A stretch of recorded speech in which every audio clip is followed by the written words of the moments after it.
It started with a sudden blackout, 10 seconds, no warning. When the lights came back, a young man named Mitch carried a lifetime in his head. A wife, 2 kids, a home filled with small, warm routines. Then he blinked and it was gone.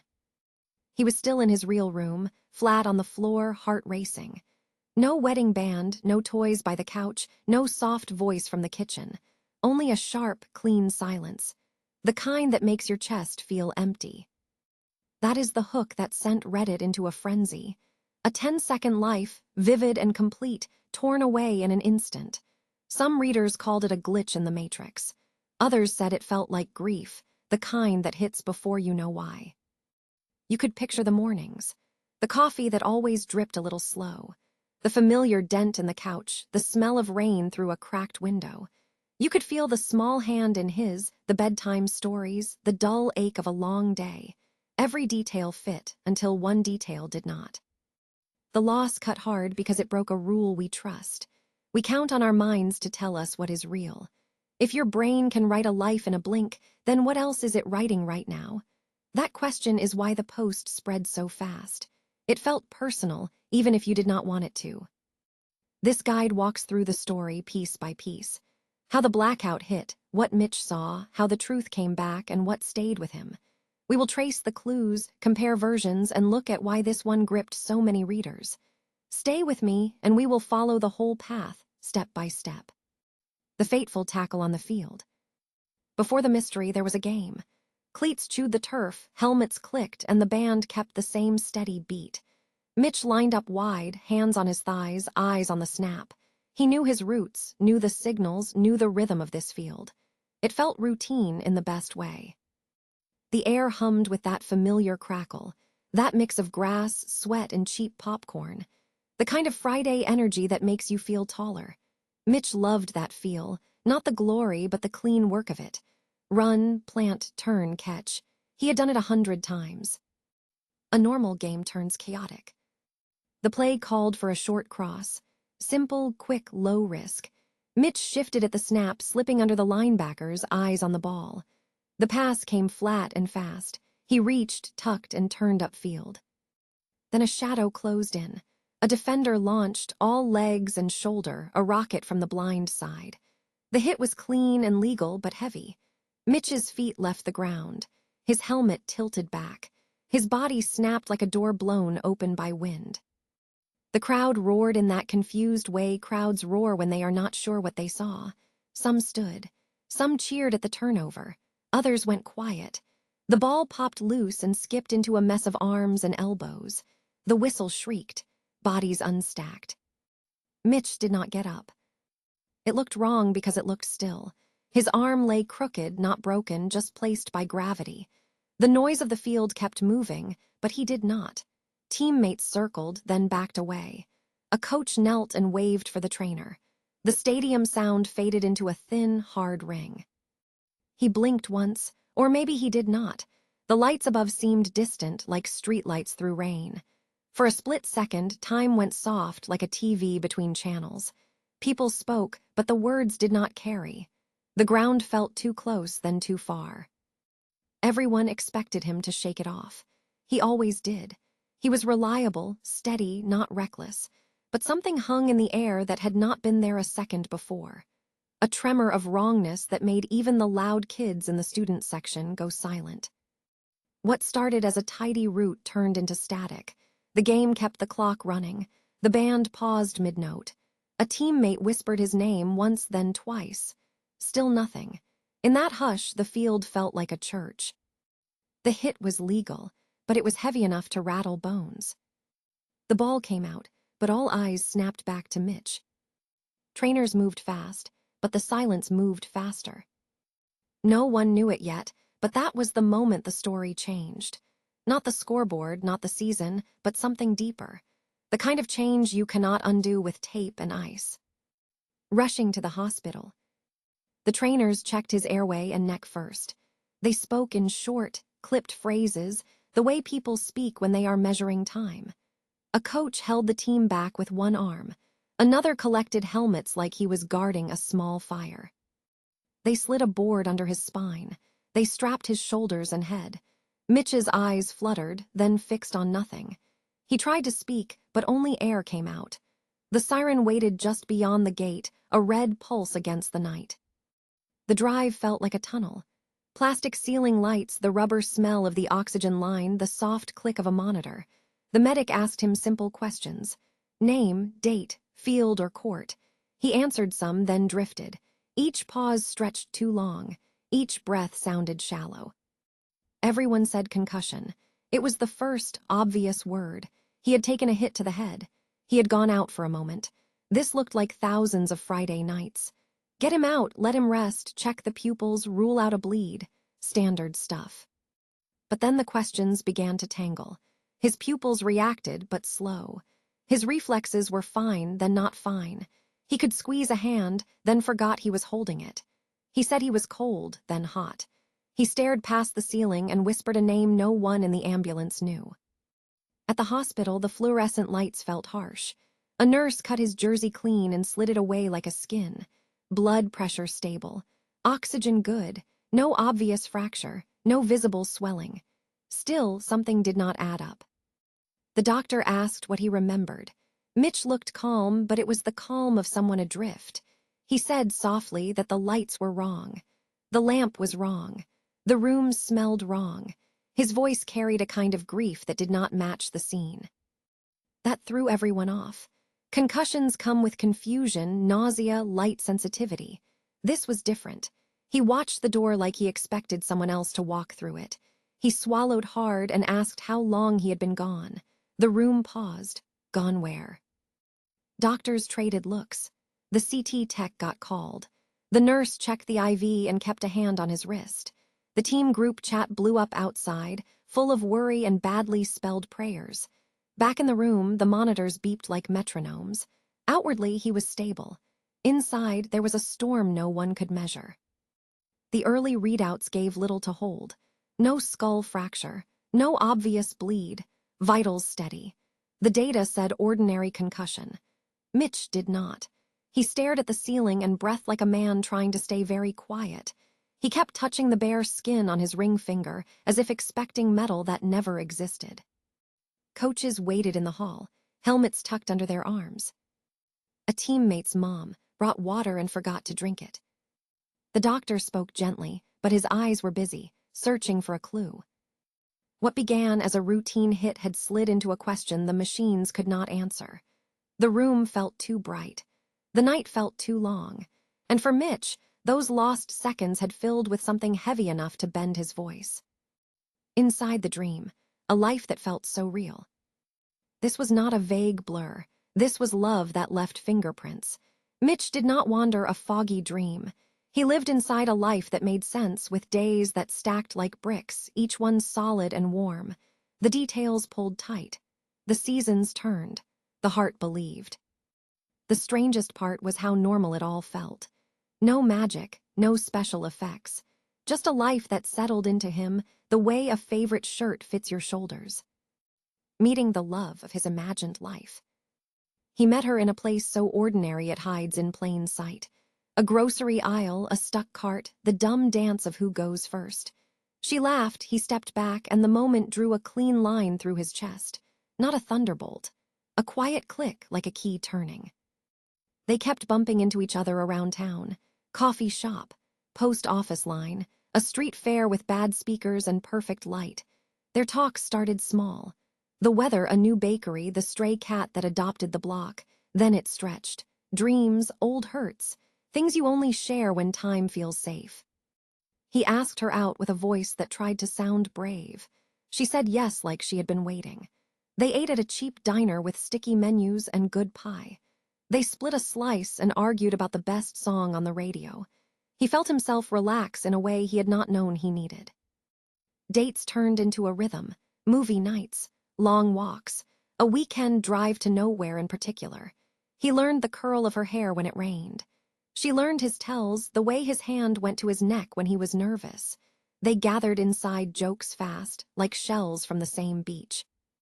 The wedding was small. String lights, a backyard, a dress that moved like breath. He wore a tie that would not sit straight. She pressed it flat and smiled.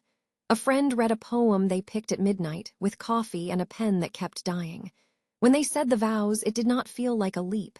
It felt like a homecoming. Simple joys became their love language. A shared blanket and a bad thriller where they guessed the twist. Burnt pancakes on Sunday that still tasted right. A slow dance in the kitchen while pasta boiled.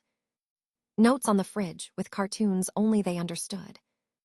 There was no perfection. They had dumb fights about nothing. Laundry piles, late arrivals, a missed call that hurt more than it should. But apologies came quick and eyes stayed kind. When he touched her hand, it felt like pressing a memory that could not wear out. He kept thinking, I could live like this forever. The thought felt steady, not fragile. He looked at her across the couch and saw 10, 20, 30 years stack up like books. He did not count them. He trusted them. Building a family and home. The house was not a showpiece. It was a starter with scuffed floors and a front step that wobbled. They painted the living room on a hot night and dripped splatters on their toes. He fixed a crooked cabinet with a nail that did not match. It became a joke. It stayed crooked. Kids came like weather, sudden and vast, and everything changed shape to fit them. A daughter first, tiny and loud, with a cry that pierced and a grip that owned him. A son next, soft and serious, with wide eyes that seemed to listen. He swore he knew their faces before they were born. Names came fast, like they had been waiting on the tip of his tongue. Their days found a beat. Morning cartoons humming while eggs sizzled. Little shoes kicking the back of the car seat. Crayons under the couch that never stayed in the box. Bedtime stories read slow, then slower, until the words blurred. He knew the weight of a sleeping child on his chest. He knew the smell of baby shampoo and the way the night monitor chirped at the worst times. He learned the half-awake shuffle to find a lost blanket at 2 a.m. He learned how joy can make your ribs ache. The home gathered marks of time. Pencil lines on the pantry trim, measuring height with proud dates. A dent in the hallway where a toy truck collided with life at full speed. Photos on the fridge that kept sliding down because the magnets were weak. He felt years spread out behind him, tidy and full. Work was a backdrop. He went, he tried, he came home tired. Some nights they ate at the table, some nights on the couch. They saved for a new water heater and a beach trip that might happen next summer. The plans were small, which made them feel true. Then tiny glitches crept in. He brushed them off at first. A lamp in the corner of the living room looked slightly wrong. The shade had a seam that moved where it should not. A clock ticked a beat he did not recognize. He told himself he was tired. He held his son and felt the world steady. But the odd moments kept surfacing. A street sign with letters that softened at the edges. A neighbor's dog with a collar that changed color between breaths. The kitchen chair that squeaked on a note he swore had never existed. He blinked hard and smoothed it over. He had lunches to pack and homework to check. He did not have time for strange. The last day felt like every other. Shoes by the door. A grocery list written on the back of a receipt. A kiss at the sink. He tied his daughter's laces and made the loops into rabbit ears. The house smelled like coffee and toast and something sweet they forgot on the counter. He sat in his usual spot and watched the room breathe. The lamp in the corner glowed soft. The shade looked fine, then not fine. The seam slid, then held still. He stood up and walked closer. His heart did not race. It sank. He touched the edge and felt a wrong texture. Too smooth, too even. The light hummed, not like a bulb, but like a note pressed by a machine. He turned to call for his wife. The word caught. The air felt thin, like an elevator between floors. Everything stretched for a second, then snapped. The house went silent. The warmth left fast, like someone opened a door in winter.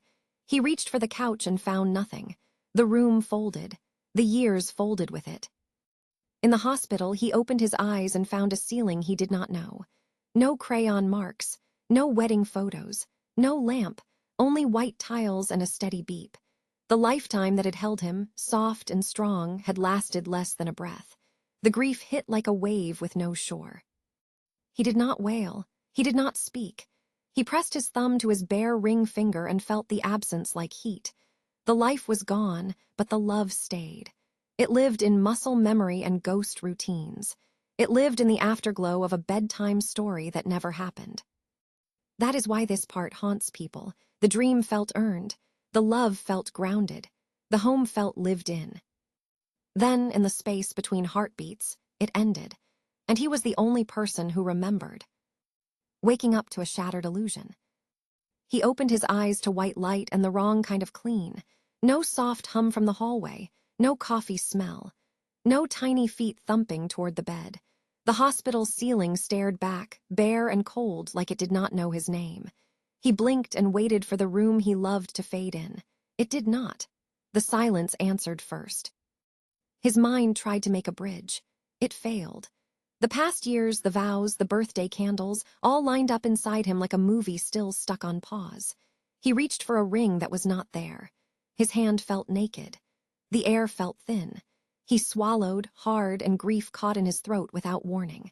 It felt like losing someone in a crowded room and knowing they would never turn around. The moment reality crashed in. The first minutes were jagged. Sounds came in sharp like broken glass. Nurses spoke, but the words did not land. The beeping set a tempo that mocked his breath. He tested the world with small moves. Fingers, toes, jaw, everything worked except the part that mattered most. He scanned the room for proof. A photo, a jacket, a note from her. Nothing. The bed rails looked polished and cruel. He remembered a lamp with a tilted shade, a couch with a dent, a laugh that always started quiet. He tried to hold those pieces, but they slid through his hands like water. He turned his head and saw the monitor. Numbers, steady, calm, unaware. His life before the hit pressed against his skull, dull and stubborn.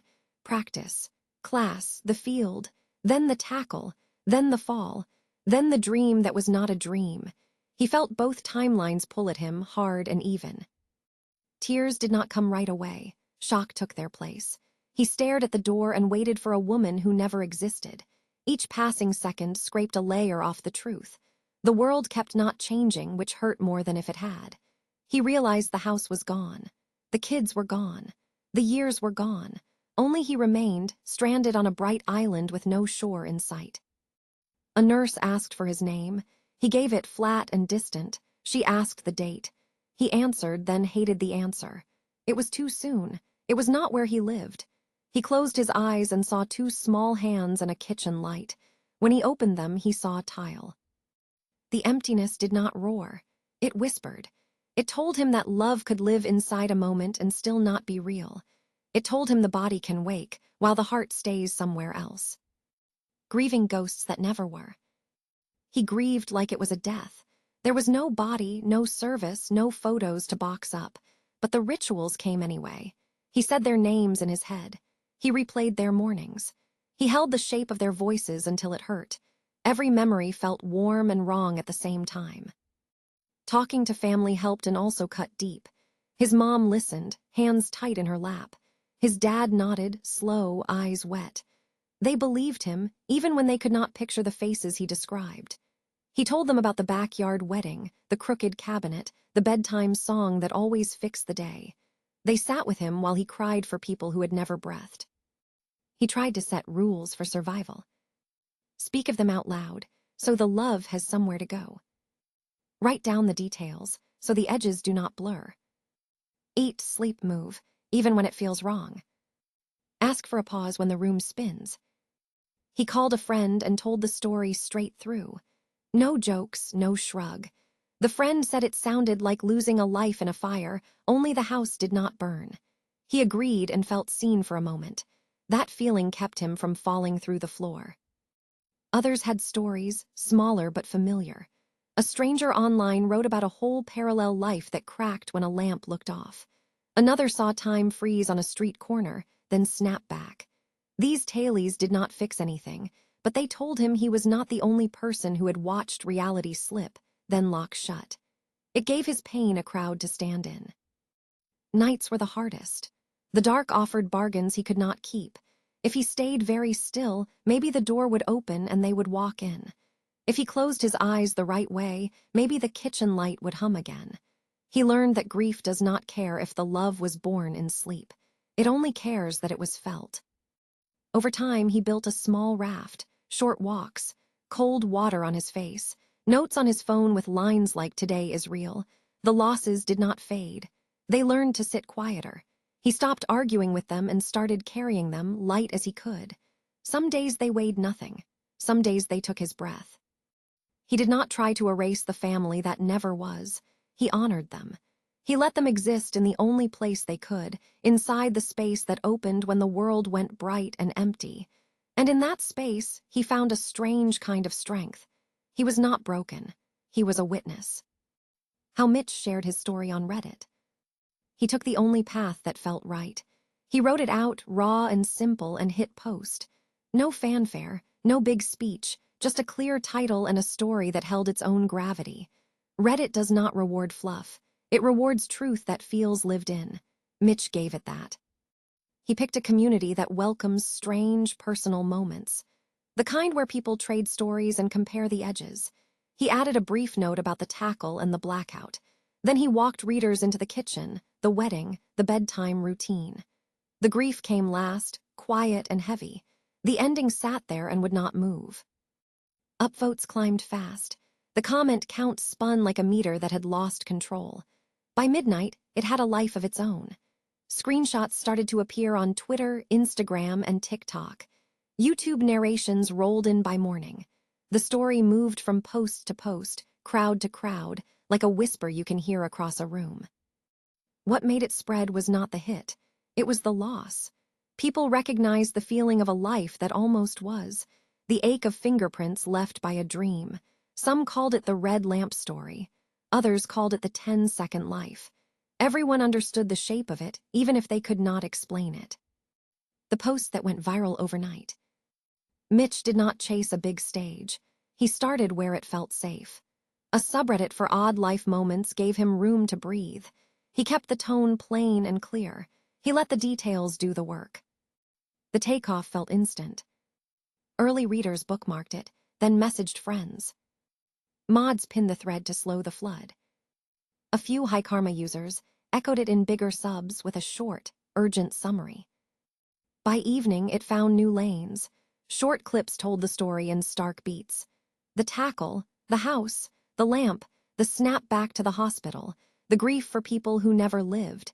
It turned into a social chain reaction. Even people who never touch Reddit heard it secondhand and went searching. The comment sections filled with empathy. Some readers wrote like they were sending a letter to a friend. Others typed and then deleted, unsure how to speak to a ghost loss. A few admitted they cried at work. More than a few said they read it twice and felt worse the second time, which meant it stuck. The speed came from emotion, not shock value. The post did not shout. It whispered. That whisper carried.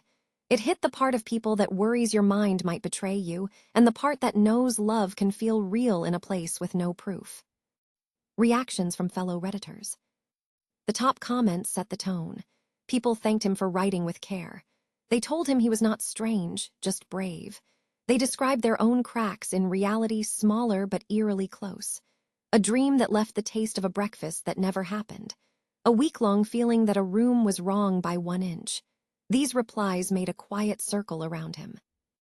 A few threads turned into friendly debates. Could a brain build a life in seconds? Some said yes and pointed to studies on how dreams bend time. Others argued it might have been longer than he thought. A handful mentioned microdreams, memory stitching, and how trauma scrambles perception. The science talk never drowned the heart of it. People kept coming back to the same line. It felt real, so it mattered. The mix looked something like this. I believe you. Grief does not ask for proof. I had a flash life during surgery. I still miss it. Brains are wild, man, but this is more than a weird glitch. Write their names down, even if you made them up. It helps. Humor found a lane without breaking the spell. Someone joked about the lamp being a final boss. Another asked if the crooked cabinet ever got fixed. Mitch answered in short, warm replies. He stayed human in a thread that could have swallowed him. The kindness stood out. People offered to listen. They suggested gentle steps. Drink water, step outside, touch a tree, call a friend. Basic care given with care. It read like a crowd keeping a small light on for someone they would never meet. The science back and forth stayed respectful. Readers traded links and plain language. They talked about time dilation in dreams and how the brain can write full scenes in a blink. No one tried to prove him wrong. They tried to understand what it means to lose a life that never had a heartbeat. By the next day, the thread felt like a vigil. Not sad in a heavy way, more steady and awake. People checked in. They left notes for future readers who would arrive at 3 a.m., scroll to the end, and sit with that last line. They told them what helped. Breathe, sit up, look at something real, then read it again if you need to. That is how Reddit holds a story that bites. Not with noise, but with 1,000 small hands, each one saying, I see it too. Why this tale gripped the whole web. This story did not spread because of a jump scare. It spread because it felt private, then hit like a siren. A full life in 10 seconds, a wife and kids, a cozy home, then a lamp that looked wrong, and snap, it was gone. It landed in the sweet spot where fear meets love. People felt it in their chest, then pressed share. It had simple pieces you can picture.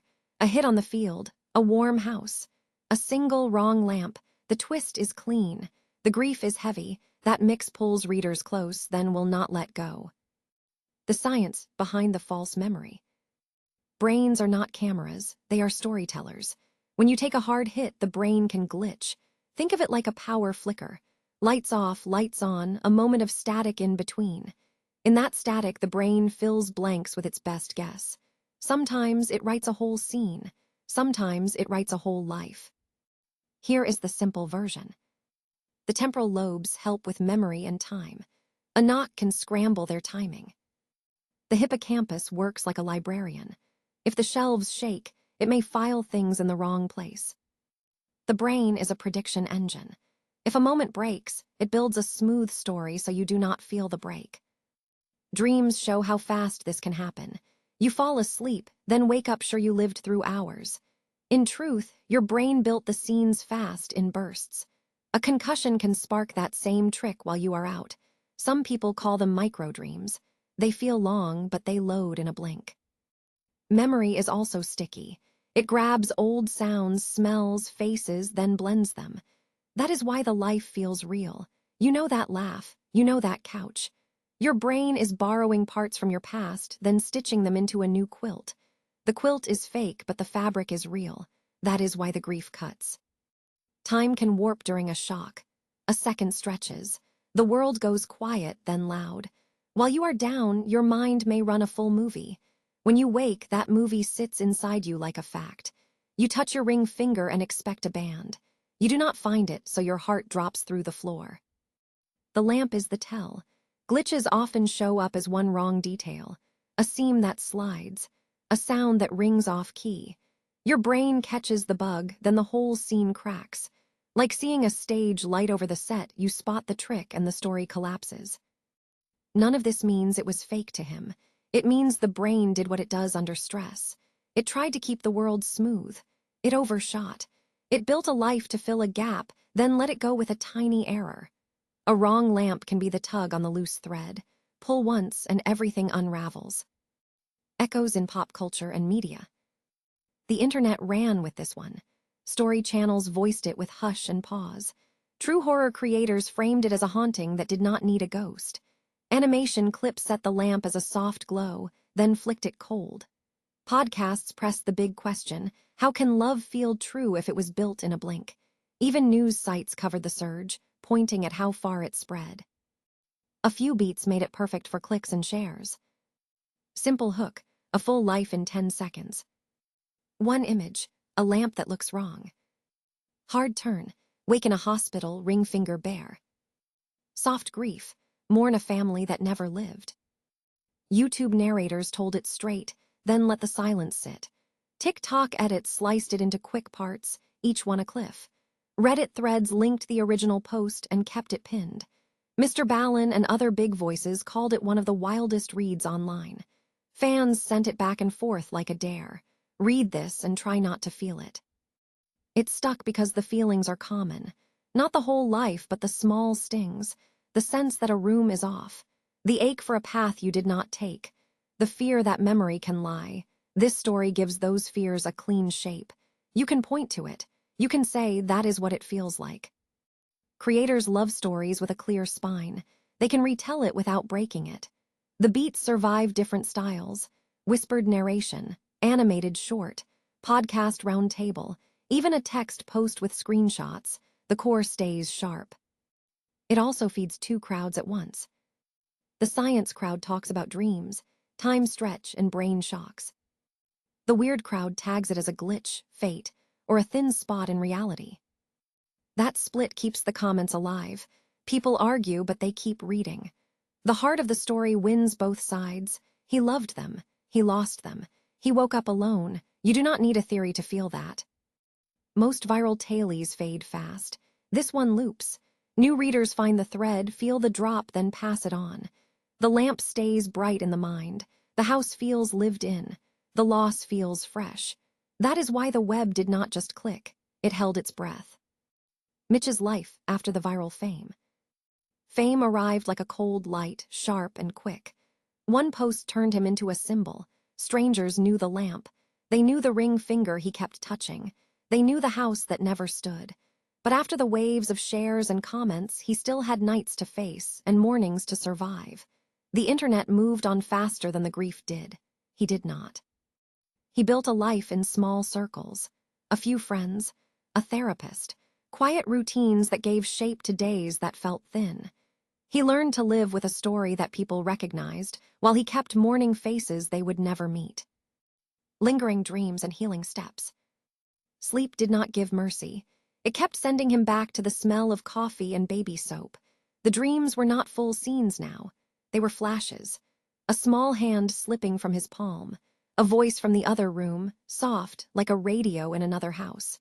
He woke with his heart hammering and his hand at his ring finger, as if touch could make the world line up. Therapy helped him name things he had been carrying in the dark. He learned to expect the dreams. He planned for them. He made a rule to sit up, feet on the floor, glass of water, lights low. He kept a notebook by the bed and wrote one true thing from this life before he stood. A door color, a song on the radio, a friend who texted at noon. It anchored him. Triggers stayed sneaky. Lamps in thrift stores. Family photos on fridge doors. A child's laugh in a grocery aisle. These moments stole his breath for a beat. He did not run anymore. He paused, named the feeling, and let it pass. The ache did not shrink. It learned to move through him without wrecking the day. His therapist gave him simple tools. Grounding, name 5 things in the room. Touch 3, breathe on a count of 4. Permission, it is grief. You are allowed to miss them. Ritual, light a candle on the same night each week, then blow it out. Boundaries, set limits on messages, interviews, and comments. Protect the quiet. He stopped reading every thread. He stopped trying to answer every kind note. The kindness mattered. The constant noise did not. He saved a few messages that made him feel less alone. One came from a nurse who had seen patients wake from anesthesia in tears for lives that never happened. Another from a dad who dreamed of a daughter before he had children. Those lines made the nights gentler. On good days, he felt like a person again. He met a friend for coffee. He laughed at something dumb. He fixed a wobbly chair and did not think about the crooked cabinet from his dream house. On bad days, he went for a long walk and counted steps. He let the wind do the talking. Healing did not look brave. It looked like eggs in a pan and shoes by the door. It looked like telling the same story in a room with one listener who did not flinch. It looked like refusing to hate the dream, even when it stole his sleep. He grieved, then he kept going. Lessons learned from a fake lifetime. What do you keep from a life that never was? He kept the values. He kept the gentleness that life taught him. He kept the way he spoke to kids, even strangers, softer and slower. He kept the habit of noticing the small things that prove a day is real. The sunlight on a floor, the squeak of a bus brake, warm breath on cold glass. The loss rewired what he praises. He does not chase big moments. He chases contact. A look held a second longer. A joke told twice because someone missed it. He learned that love is not a ledger. It is a practice. You do it in tiny ways or you lose it. He changed how he treats family, the family he has in this timeline. He calls back. He shows up. He takes the photo even when it feels corny. He listens without checking the clock. He knows how fast a room can vanish. He refuses to leave words unsaid. Some lessons came hard and clear. Presence beats proof. If it feels honest, it matters. Time lies. A minute can hold years. Fill it with care. Gratitude is active. Say it out loud. Write it down. Memory bends. Hold it gently, but keep living forward. He no longer argues with the story. He lets it be a weight that makes him stronger. He does not hunt for meaning in places that do not have any. He carries the meaning he found. The dream family asked for patience and warmth. He gives that to the people who are here. He forgives his brain. It tried to save him from a break in the world. It gave him a shelter that felt like home. Then it dropped him. He was angry at first. Now he sees the mercy hidden inside the hurt. You can lose a world and still choose kindness the next morning. That choice is the only proof he needs. People still ask if he thinks it was a glitch or a trick. He answers the only way that keeps him steady. It was love, felt in full. It left marks that guide him. Everything after is a test of how he uses those marks. He wakes, he breathes, he reaches for what is real. And when the night brings the house back, he nods to it, thanks it for what it taught him, and lets the morning have him again. The hook still hangs in the air, a 10-second life, a warm house, a wrong lamp, a snap back to white light. That jolt made the web freeze because it felt close. It asked what we trust and what we carry when a world vanishes in a blink. The takeaway is simple and sharp. Memory bends, love does not. The mind can build a home in an instant, then drop it, but the care we practice here is real. Hold the people in front of you. Name what matters out loud. Take the photo, make the call, sit 1 minute longer at the table. If this story shook you, add your voice. Share the Reddit threads you love, the glitch tailies that stuck, or your own near misses with reality. Drop your thoughts in the comments, then trade notes with the next reader who shows up at 3 a.m., scrolling for an answer that feels human. We started with a blackout and a life that fit like a glove. We end with something steadier. Our minds are wild, our connections are stronger. Let that be the last beat. Keep your lamp on, notice the seam, and choose the people who are here today.